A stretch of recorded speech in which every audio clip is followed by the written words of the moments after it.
പ്രിയപ്പെട്ടവരെ, പലപ്പോഴും നമുക്ക് നമ്മെ തന്നെ നിയന്ത്രിക്കാൻ കഴിയില്ല. കാരണം ദേഷ്യമെന്ന് പറയുന്ന രണ്ട് വാക്കുകൾ നമ്മെയും നമ്മളാൽ മറ്റുള്ളവരെയും വളരെയധികം വേദനിപ്പിക്കുന്ന ഒന്നാണ്. ദേഷ്യത്തെ അടക്കി നിർത്താനും അടക്കി പിടിക്കാനും സാധിക്കുന്ന ഒരു വ്യക്തിക്ക് ജീവിതത്തിലുടനീളം വിജയം മാത്രമേ ഉണ്ടാവുകയുള്ളൂ.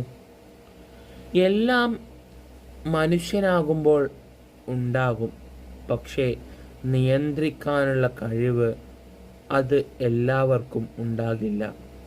അത് അസ്വാഭാവികമാണ്. എല്ലാ പ്രിയപ്പെട്ടവരും ദേഷ്യത്തെ അടക്കി നിർത്തണം.